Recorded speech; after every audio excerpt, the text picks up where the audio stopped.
The year was 2387, and Captain Jake Morrison stood on the bridge of the Terra Nova, watching the massive space station grow larger through the main viewing window. Nexus Prime was unlike anything humanity had ever built. The station stretched for miles in every direction, its silver surface covered with strange symbols that seemed to shift and change as he watched. "Sir, we're getting clearance to dock," said Commander Ryan Blake from his position at the communications console. His voice carried the tension that everyone on the bridge was feeling. This was the most important mission humanity had ever attempted. Jake nodded and turned to face his crew. Dr. Lisa Shang was checking her research tablets for the 100th time that day. Chief Engineer Amy Rodriguez was monitoring the ship's systems with the focus of someone who knew that one mistake could end everything. These were the best people Earth had to offer, and they were about to meet beings who could read minds. "Remember, everyone," Jake said, his voice calm despite the knot in his stomach. "We're here to prove that humanity deserves a place among the stars. The Zephyrians have agreed to meet with us, but they think we're nothing more than animals who learned to use tools." The docking process took 20 minutes. When it was complete, Jake led his team through the airlock and into a corridor that seemed to be made of living crystal. The walls pulsed with soft blue light, and the air smelled like ozone after a thunderstorm. 2 Zephyrians waited for them at the end of the corridor. They were tall, almost 8 feet in height, with skin that looked like it was carved from precious gems. Their faces were angular and beautiful in an alien way, with large eyes that seemed to hold ancient wisdom. The most striking thing about them was how their skin changed color. As Jake watched, their crystal-like surface shifted from blue to purple to green. "Welcome to Nexus Prime," one of them said, though Jake noticed that the creature's mouth didn't move. The words seemed to come from a small device attached to its chest. "I am Keeper Zixtel. You will follow me to the meeting chamber." The walk through the station was like moving through a dream. The corridors were filled with beings from dozens of different worlds. Some walked on 2 legs like humans, others floated or crawled or moved in ways that hurt to watch. All of them stopped to stare at the human delegation as they passed. "They're all telepaths," Dr. Chung whispered to Jake. "Most of the species here can read thoughts to some degree. That's why they're staring. They're probably trying to get into our heads right now." Jake felt a chill run down his spine. The idea that these beings could see into his mind was terrifying. What if they saw something that made them decide humanity was too dangerous to join the galactic community? The meeting chamber was a vast dome-shaped room with walls that seemed to be made of the same living crystal as the corridors. In the center of the room was a circular table surrounded by chairs that looked like they were grown rather than built. Most of the chairs were empty, but at the head of the table sat a Zephyrian who was clearly more important than the others. This being was larger than the guards who had escorted them. His skin was a deep purple color that seemed to absorb light rather than reflect it. When he looked at Jake, his eyes seemed to peer right through him. "I am High Telepath Vexnari," the being said, his mental voice carrying overtones of power and authority. "I speak for the Zephyrian Empire in this matter. You are the human delegation, I assume." Jake stepped forward and gave a slight bow. "I am Captain Jake Morrison, representing the United Earth Government. These are my colleagues, Dr. Lisa Chang, Commander Ryan Blake, and Chief Engineer Amy Rodriguez." Vexnari's skin shifted to a brighter purple, and Jake got the impression that the alien was amused by something. "Yes, I can see that you are indeed human. Your mental emanations are quite primitive." The insult hit Jake like a physical blow, but he kept his expression neutral. "We appreciate the opportunity to meet with you, High Telepath. Humanity is eager to join the galactic community and contribute to the peace and prosperity of all worlds." "Contribute?" Vexnari's skin flashed orange for a moment. "What could your species possibly contribute? You cannot even communicate properly. You must use these crude mouth sounds instead of true mental contact." Dr. Chang spoke up, her voice steady despite the obvious hostility. "High Telepath, while it's true that humans are not naturally telepathic, We have developed other abilities that we believe could be valuable to the galactic community. Our problem-solving skills, our creativity, our ability to work together, despite our differences. The high telepath's skin shifted to a dismissive yellow. Problem-solving? Creativity? These are illusions created by inferior minds trying to justify their existence. True intelligence comes from mental discipline and telepathic clarity. Your species lacks both. Jake felt his anger rising but forced himself to remain calm. With, respect, high telepath, humanity has achieved remarkable things despite our supposed limitations. We've explored space, built civilizations, created art and literature that spans thousands of years. Art and literature, Vexnari repeated, his skin now showing patterns of red and orange. The desperate attempts of limited minds to create meaning where none exists. We have studied your species for decades, Captain Morrison. We know of your wars, your conflicts, your inability to achieve true unity. You are a chaotic species, driven by emotions rather than logic. The meeting continued for another hour, with the high telepath and his council making increasingly harsh judgments about humanity's worth. They spoke of other species they had elevated by taking control of their governments and decisions. They described humans as potentially useful servants, but certainly not equals. Jake could see the frustration on his team's faces. Amy's hands were clenched into fists. Ryan was staring at the table, his jaw tight with suppressed anger. Even Dr. Chang, who had spent years studying alien psychology, looked like she was struggling to maintain her composure. Finally, Vexnari stood up, his skin now a deep, angry red.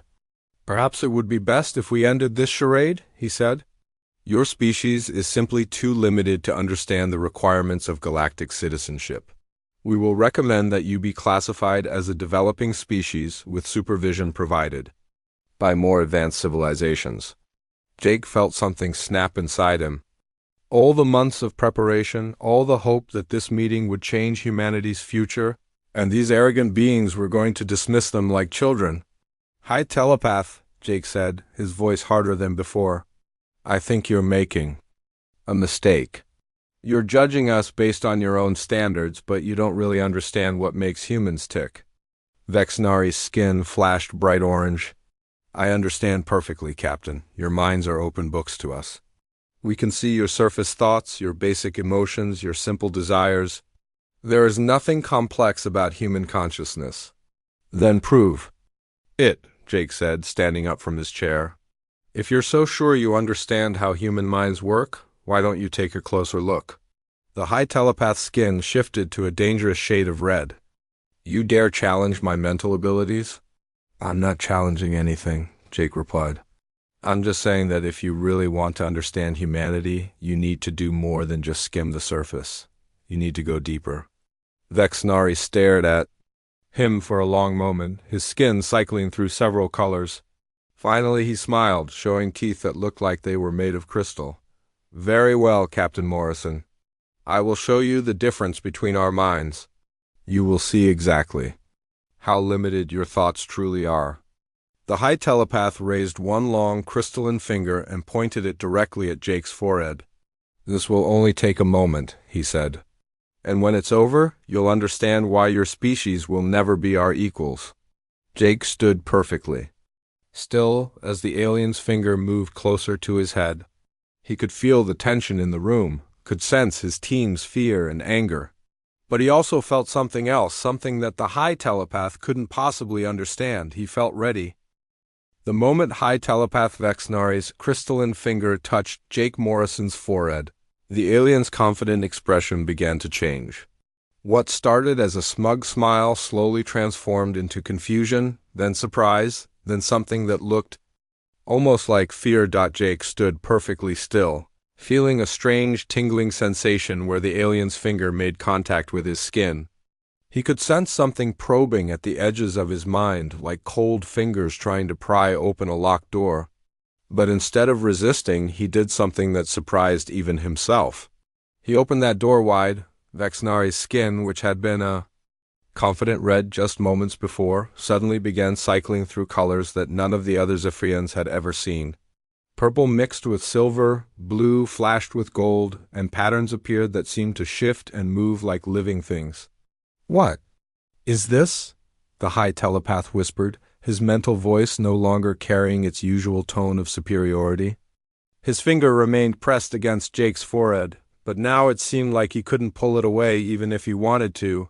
The other Zephyrians in the room leaned forward, their own skin showing pale, worried colors they had never seen their leader look so unsettled. Dr. Chung started to move toward Jake, but Commander Blake caught her arm. "Wait," Ryan said quietly. "Let's see what happens." What was happening inside Vexnarius' mind was unlike anything he had ever experienced. He had expected to find the simple, linear thoughts of a primitive species.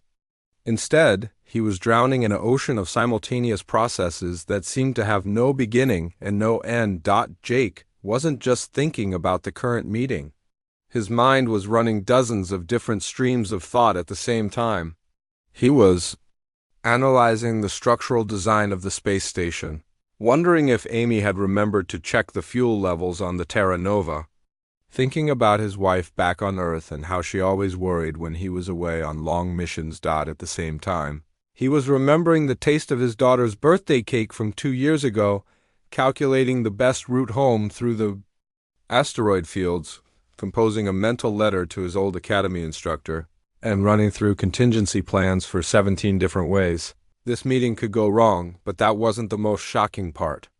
The most shocking part was that every single one of these thought streams was connected to a web of emotions that were deeper and more complex than anything Vexnari had ever encountered. Jake was feeling protective anger toward his crew, but also genuine curiosity about Zephyrian culture. He was frustrated with the high telepath's arrogance, but also sympathetic to a species that had built their entire identity around mental superiority. He was worried about the outcome of this meeting, but also excited about the possibilities it might create. The high telepath tried to focus on one thought stream at a time, but they were all interconnected in ways that made no sense. How could Jake be angry and understanding at the same time? How could he feel fear and courage simultaneously? How could he hold so many contradictory emotions without his mind collapsing from the strain? "This is impossible," Vexnari said aloud, his voice shaking. His skin was now displaying colors that had no names in the Zephyrian language. "Your mind should not be able to function like this." Jake could feel the alien's presence in his thoughts, but it didn't feel invasive. It felt more like having a confused visitor stumbling around in a house they didn't understand. He decided to help guide the high telepath to something that might make sense. He focused on a memory from his childhood, when he was 8 years old and had found a bird with a broken wing in his backyard. He remembered the sadness he felt seeing the injured creature, the determination to help it get better, and the joy when it finally flew away weeks later. But he also remembered the fear that he might accidentally hurt it while trying to help, and the anger he felt toward the cat that had attacked it in the first place. Vexnari experienced all of these emotions at once, the way Jake had felt them as a child. The high telepath's mind reeled from the complexity of it. In Zephyrian culture, emotions were simple and direct. You felt one thing at a time, processed it logically, and moved on. But humans seemed to feel everything at once, and somehow they made it work. "How do you bear it?" Vexnari asked, his mental voice weak with exhaustion. "How do you function with such chaos in your mind?" Jake spoke aloud, his voice calm and steady. "It's not chaos, high telepath, it's just how we think.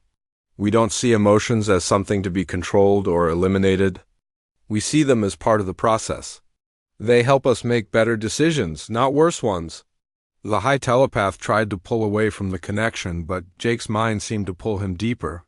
He found himself experiencing Jake's memory of the day he decided to join the space service. It wasn't a simple logical decision based on career prospects.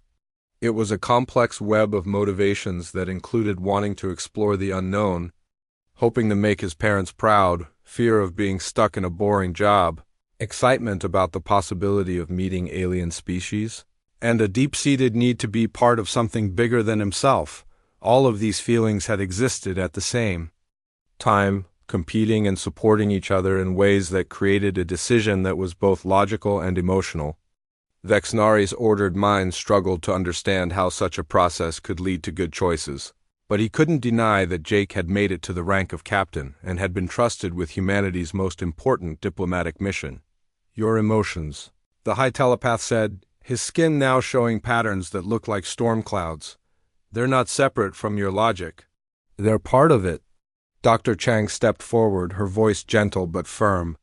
That's right, High Telepath. Human decision-making integrates emotional and logical processes in ways that your species might find difficult to understand. We don't see emotions as a weakness to be overcome. We see them as a source of information. Vexnari's connection to Jake's mind suddenly deepened, and he found himself experiencing something that nearly broke his sanity. He felt Jake's love for his wife, not as a simple positive emotion, but as a complex web that included physical attraction, intellectual admiration, protective instincts, shared memories, future hopes, occasional irritation, and a deep satisfaction. In having someone who understood him completely, the High Telepath had never experienced anything like it. Zephyrian relationships were based on mental compatibility and logical partnerships. This human emotion was so complex and multifaceted that it seemed to contain contradictions that should have canceled each other out. You love her even when she makes you angry, Vexnari said, his voice filled with wonder. You can feel annoyed with her habits while simultaneously feeling grateful that she cares enough to have those habits. How is this possible? Jake smiled, though his face was showing the strain of maintaining the mental connection. That's what love is, High Telepath. It's not just one feeling. It's a whole bunch of feelings that work together to create something bigger than the sum of its parts.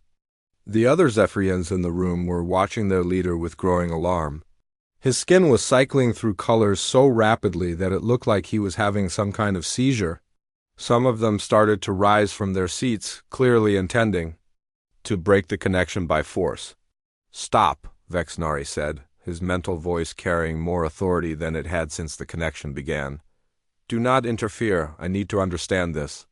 Amy Rodriguez spoke up from her position near the door. Hi. Telepath, what you're experiencing is just the surface of human consciousness. Captain Morrison is actually in a relatively calm state right now. You should see what our minds are like when we're really challenged. The High Telepath's skin flashed bright white, a color that made all the other Zephyrians step back in shock. And there's more? He asked, his voice barely above a whisper. Jake nodded, feeling the alien's presence in his mind growing weaker as Vexnari struggled to process what he was experiencing. Hi, Telepath. You're seeing my mind during a diplomatic meeting. This is me being careful and controlled. You want to see what human minds are really capable of? You should see us when we're creating something new or fighting for something we believe in or trying to solve a problem that everyone says is impossible. The mental connection wavered, and for a moment Vexnari almost pulled away completely. But then he made a decision that would change everything. Instead of retreating, he pushed deeper into Jake's consciousness, seeking to understand the true nature of human thought. What he found there would shatter everything he thought he knew about intelligence, consciousness, and the nature of advanced civilization. When High Telepath Vexnari pushed deeper into Jake Morrison's mind, he made a mistake that would change his understanding of the universe forever. He had expected to find the source of human mental activity, some simple core that controlled all the chaos he had been experiencing. Instead, he discovered that the chaos was the source. Jake's consciousness wasn't built around a single controlling center like Zephyrian minds were. It was a vast network of interconnected processes that all functioned simultaneously without any central command. Vexnari felt like he was falling through layers of thought that went deeper than he had imagined possible. At the deepest level, he found something that nearly destroyed his sanity. Jake wasn't just thinking about the current moment. He was running constant background processes that monitored everything from his heartbeat to the air quality in the room. He was automatically cataloging every sound, every smell, every visual detail, and filing them away in case they became important later. But more than that, Jake was simultaneously running what could only be described as thousands of scenarios. In his head, he was imagining how this meeting might end, what he would say to his crew afterward, how he would explain things to his superiors back on Earth, what his wife would think when she heard the news, and what impact this would have on humanity's future. All of these scenarios were being constantly updated as new information came in. When Vexnari's skin changed colors, Jake's mind automatically adjusted hundreds of potential outcomes. When Dr. Chang spoke, he recalculated diplomatic strategies. When the other Zephyrians showed signs of concern, he developed new contingency plans. The high telepath tried to focus on just one of these scenario streams, but found himself pulled into a web of connections that seemed to have no end. Jake's plan for handling a hostile response from the Zephyrians was connected to his memories of dealing with difficult negotiations in the past, which were connected to his training at the academy, which were connected to his childhood experiences of mediating fights between his siblings. Every memory carried emotional weight that influenced current decisions. Every current decision was being tested against moral principles that had been shaped by thousands of experiences. Every experience was being compared to abstract ideals that somehow coexisted with practical necessities. "This is madness," Vexnari whispered, his skin now showing patterns that looked like fractals, endlessly complex and constantly shifting. "How do you make any decisions at all?" Jake's voice was strained but steady. "We don't make decisions the way you do, high telepath. We don't analyze options logically and pick the best one. We feel our way through the possibilities until we find something that feels right both emotionally and rationally." The concept of feeling right was completely alien to Vexnari's understanding. In Zephyrian culture, decisions were made by calculating outcomes and selecting the most logical choice. But Jake's mind was doing something completely different. It was weighing logical factors against emotional ones, comparing rational analysis with intuitive responses, and somehow finding solutions that satisfied both. Vexnari experienced one of Jake's actual decision-making processes as it happened. In real time, the human captain was deciding whether to push the mental connection further or try to end it safely. His mind was simultaneously calculating the diplomatic risks, considering the physical strain on both himself and the high telepath, thinking about the impact on his crew, worrying about the precedent this might set for future human-alien interactions, and feeling a deep curiosity about what else Vexnari might discover. All of these factors were being processed at the same time, not in sequence. Jake's mind was running multiple evaluation systems simultaneously, each one feeding information to the others. His emotional responses were informing his logical analysis, while his rational thoughts were being checked against his moral instincts. The final decision emerged from this complex process not as a calculated choice but as a certainty that felt right on every level. Jake decided to maintain the connection and let Vexnari see everything. "You're not afraid," the high telepath said, his voice filled with amazement. "You're letting me see your deepest thoughts, your fears, your weaknesses, and you're not afraid." Jake smiled, though sweat was beading on his forehead from the strain of maintaining the connection. "Fear is just another piece of information, high telepath, I'm afraid. I'm afraid you'll see something that makes you reject humanity entirely. I'm afraid this connection might damage your mind. I'm afraid I'm making a mistake that will haunt me for the rest of my life." Vexnari could feel all of those fears as Jake spoke about them, but he could also feel something else. The fears were there, but they weren't controlling Jake's actions. They were just part of the complex web of factors that informed his decisions. "But you act anyway," Vexnari said, his understanding growing. "You feel the fear and act anyway." "That's what courage is," Dr. Chang said from her position near the table. "It's not the absence of fear. It's the ability to function despite fear. Humans don't overcome emotions, high telepath. We work with them." The high telepath's exploration of Jake's mind continued, and he began to understand something that challenged everything the Zephyrians believed about intelligence. Human minds weren't chaotic because they were primitive. They were complex because they were evolved for a completely different type of problem-solving. Zephyrian minds were designed for telepathic communication and logical analysis. They were efficient, orderly, and predictable.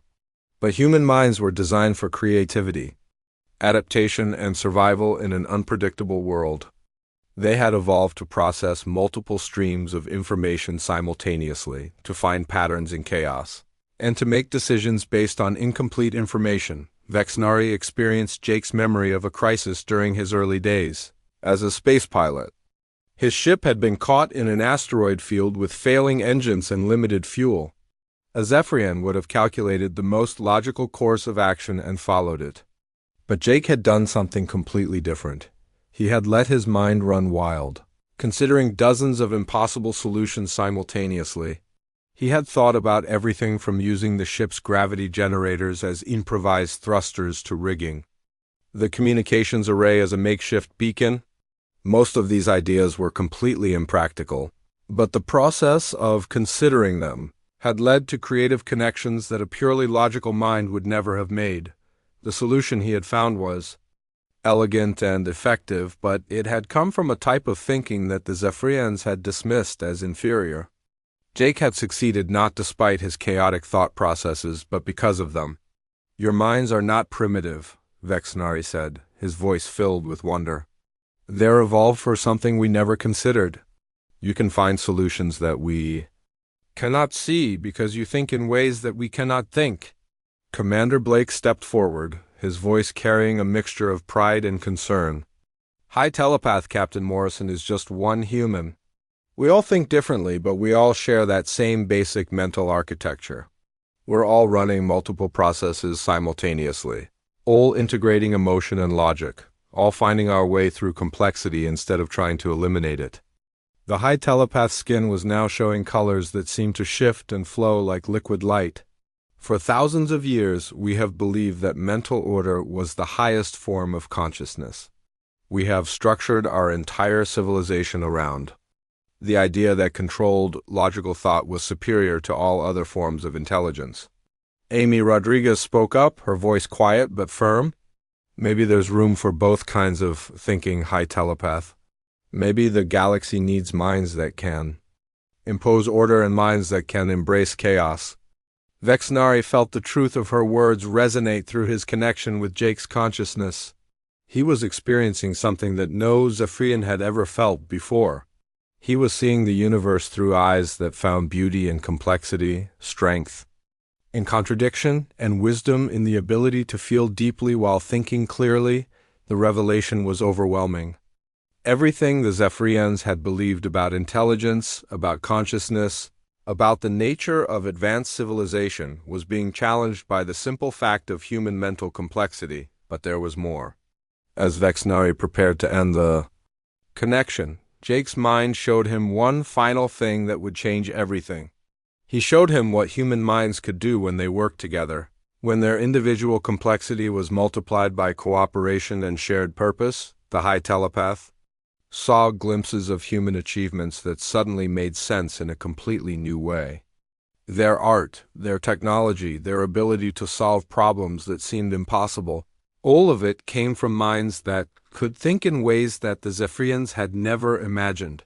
When the connection finally ended, Vexnari collapsed to his knees, his skin cycling through colors that had no names in any language.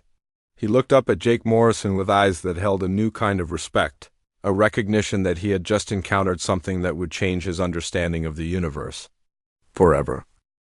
High Telepath Vexnari knelt on the crystal floor for several minutes, his skin continuing to display colors that none of the other Zephyrians had ever seen before.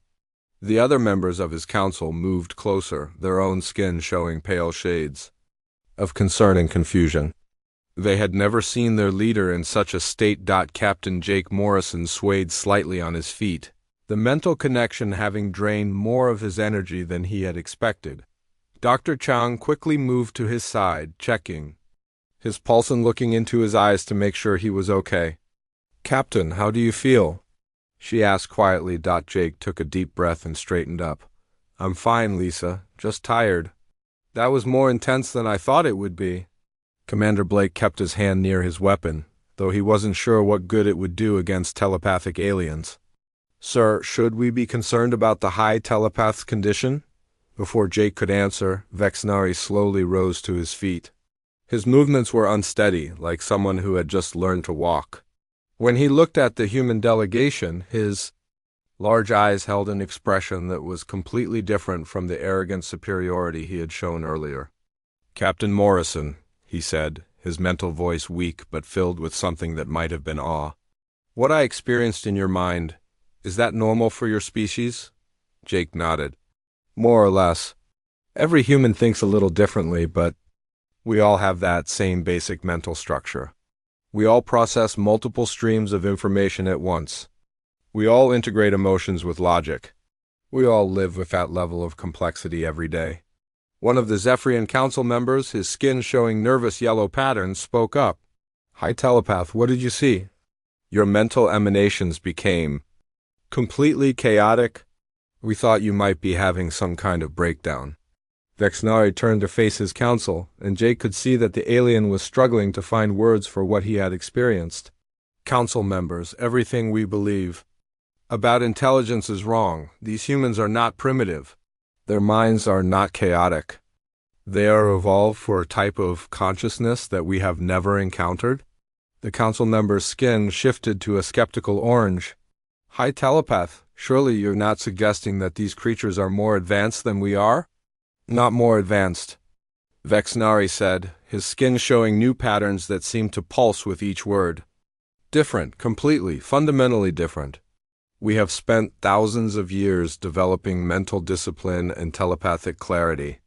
They have spent the same time developing the ability to process complexity and find patterns in chaos." "Dr." Chang stepped forward, her voice respectful but confident. "High Telepath, may I explain something about human evolution? Our species developed on a world that was unpredictable and dangerous. We didn't have the luxury of telepathic communication or shared consciousness.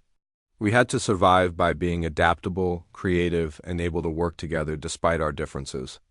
"Amy," Rodriguez added, "our technology reflects that, High Telepath.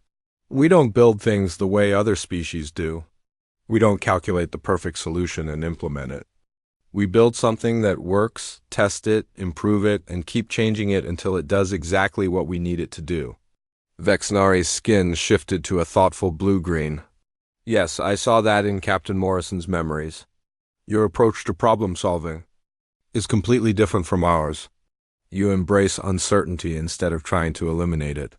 Another council member, this one showing suspicious red coloring, spoke up. "High Telepath, even if their minds are more complex than we initially thought, that doesn't change the fact that they are a violent species. Their history is filled with wars and conflicts." Jake felt a flash of anger at the accusation, but he kept his voice calm. "You're right that humans have fought wars, but we've also learned from them. We've developed systems of diplomacy and cooperation that allow billions of people to live together peacefully. Our conflicts taught us the value of peace." "More than that," Commander Blake said, his voice carrying the authority of someone who had seen combat. "Our conflicts taught us how to work together when it really matters. When humans face a common threat, we can put aside our differences and cooperate in ways that surprise even us." Vexnari's skin showed patterns of deep contemplation. "I saw glimpses of that in Captain Morrison's mind. Your species' ability to form alliances, to trust each other despite differences, to sacrifice individual interests for group survival. It's remarkable." The first council member was becoming more agitated, his skin flashing bright orange and red.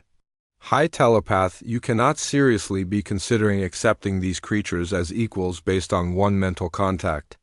They lack telepathic abilities. They cannot achieve true mental unity.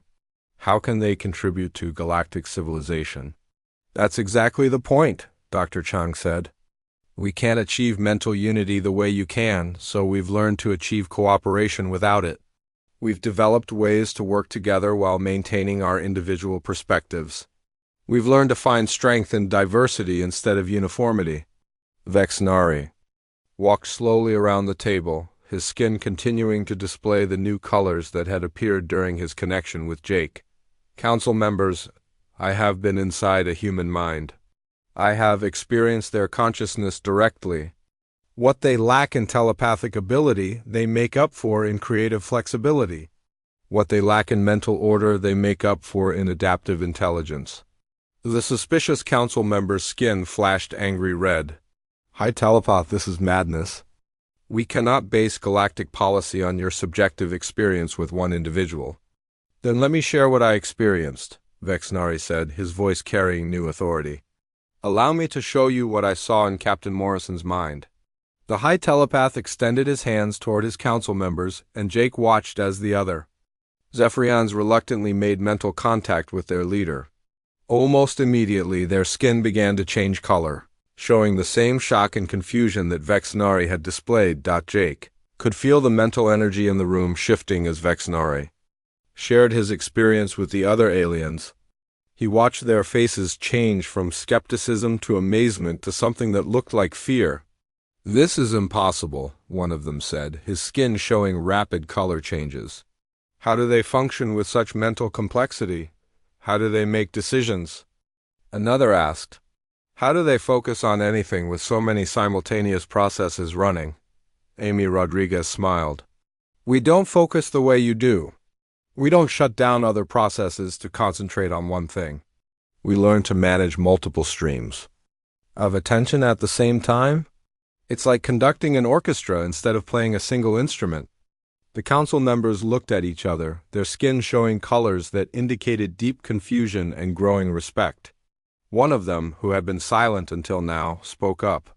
"High telepath, if what you've shown us is accurate, then these humans possess cognitive abilities that we lack entirely. They can think in ways that we cannot." Vexnari nodded, his skin showing steady patterns of blue and gold. "Exactly. We have been measuring intelligence by our own standards, but intelligence is not a single thing. It's a collection of different abilities. We excel at some of them. Humans excel at others." Jake stepped forward, sensing that this was a crucial moment. "High telepath, we're not asking to be considered superior to anyone. We just want to be recognized as different. We want the chance to contribute our unique perspectives to galactic civilization." "Your perspectives," Vexnari repeated, his skin showing thoughtful patterns. "Yes, I can see how that would be valuable. You see solutions that we cannot see because you think in ways that we cannot think." The meeting chamber fell silent as the Zephyrians processed this new understanding. Jake could feel the tension in the room shifting, changing from hostility to something that might eventually become acceptance. Dr. Chung spoke quietly. "High telepath, human diversity isn't just individual. Our entire species is made up of different cultures, different ways of thinking, different approaches to problems. What you experienced in Captain Morrison's mind is just one example of human consciousness. We have billions of different versions."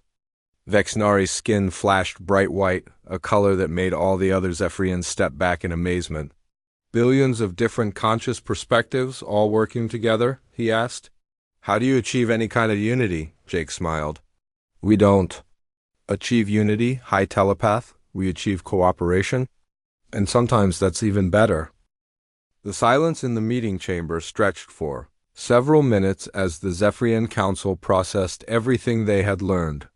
Their skin continued to show the new colors that had appeared after experiencing high telepath Vexnari's shared memories of Jake Morrison's mind. Finally, the council member who had been most hostile to the humans spoke up.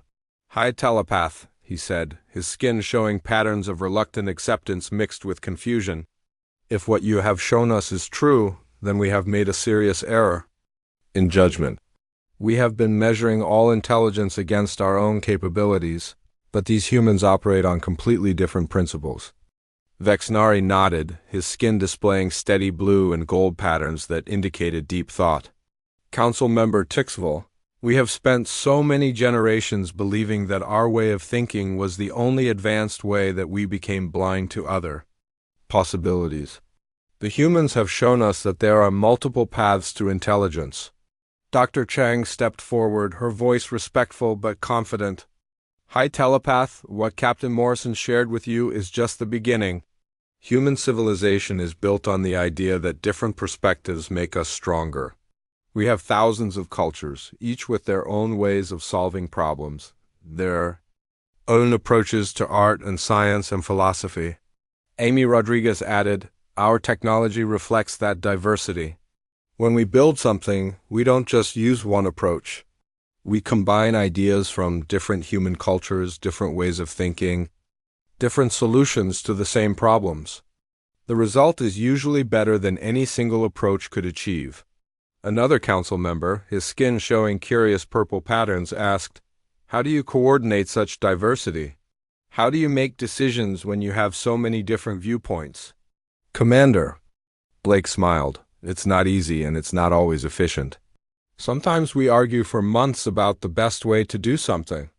But when we finally reach a decision, it's usually a good one because it's been tested against so many different perspectives." Jake could see that the Zephyrians were struggling to understand how a species could function without the mental unity that telepathy provided. He decided to share something personal that might help them understand. "Hi, telepath," Jake said. "When I was chosen for this mission, I wasn't selected just because of my individual qualifications. I was chosen because I work well with people who think differently than I do." Dr. Chang approaches problems from a scientific perspective. Commander Blake thinks like a soldier. Chief Rodriguez sees things from an engineering standpoint. Together, we can handle situations that none of us could manage alone. Vexnari's skin shifted to show interest. "You deliberately choose diversity over efficiency?" "We choose effectiveness over efficiency," Dr. Chang corrected. "A diverse team might take longer to reach a decision, but the decision is usually better. Because it's been examined from multiple angles, we've learned that the fastest solution isn't always the best solution." The council members exchanged glances, their skin showing colors that indicated rapid mental communication. Jake realized they were having a telepathic conversation that the humans couldn't hear. After several minutes, Vexnari spoke for the group. "Captain Morrison, we need to ask you something important. In your mind, I saw glimpses of human conflicts, your wars and disagreements. How do we know that your diversity won't lead to conflicts within galactic civilization?" Jake had been expecting this question. High telepath human history does include conflicts, but it also includes our greatest achievements in cooperation. When we face a common challenge, our differences become strengths instead of weaknesses.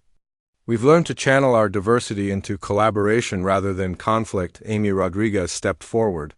"Hi, telepath, may I give you an example?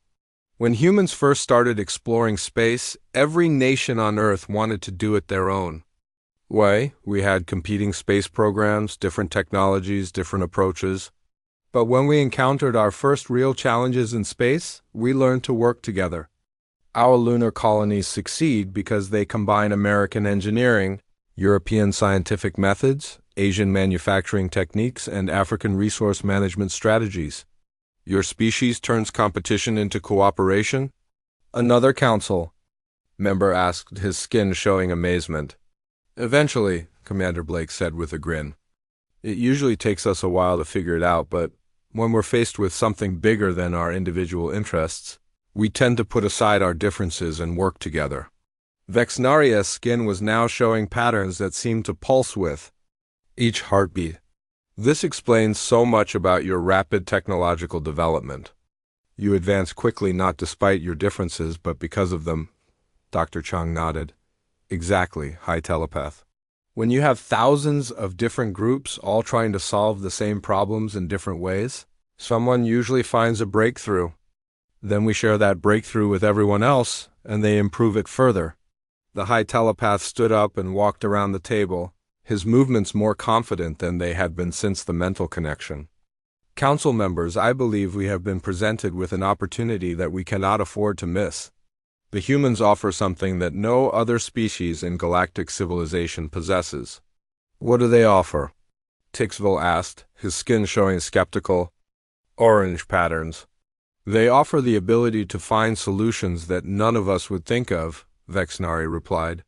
"They can look at our problems with completely fresh perspectives. They can see possibilities that our ordered minds would never consider." Jake felt a surge of hope. "High telepath, we're not asking for special treatment. We just want the chance to contribute. We want to be part of something bigger than ourselves, and we want to help make galactic civilization stronger. A council. Members had another rapid telepathic conversation, their skin colors shifting quickly as they debated. Finally, Vexnari turned back to the humans. Captain Morrison, the Zephyrian Empire has a proposal for your species. We would like to recommend that humanity be granted not just membership in galactic civilization, but a special advisory position. Jake's heart skipped a beat. Advisory position? Yes, Vexnari continued, his skin showing warm gold patterns. We would like human representatives to be consulted on major decisions facing galactic civilization. Your unique perspective could help U.S. solve problems that we might not even recognize as problems. Dr. Shang's eyes were bright with excitement.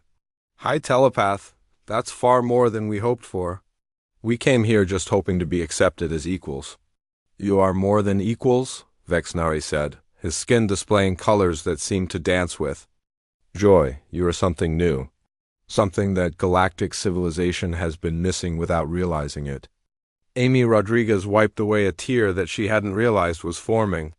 Hi, telepath. This will change everything for humanity. Not just our relationship with other species, but our understanding of our own value.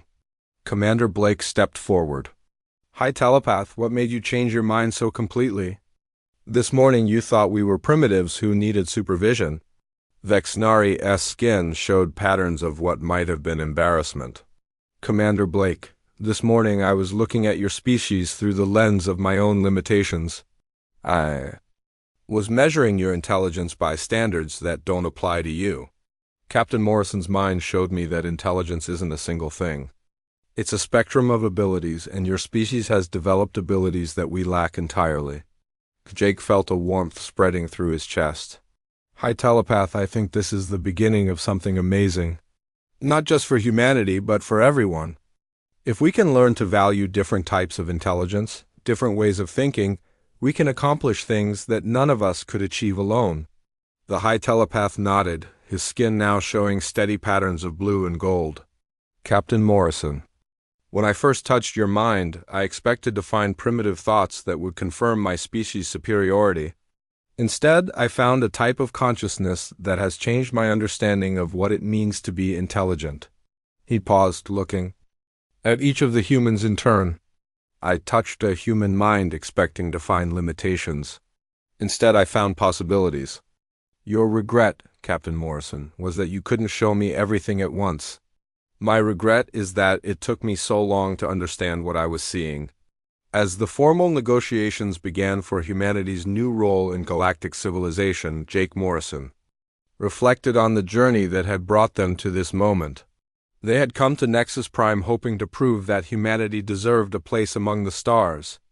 Instead, they had discovered that their differences weren't obstacles to overcome, but gifts to share. The alien who had tried to read a human mind and prove their inferiority had instead discovered that humanity's greatest strength lay in the very complexity he had initially dismissed as chaos. And in that discovery, both species had found something neither had expected, a new understanding of what intelligence could be when different minds worked together toward common goals.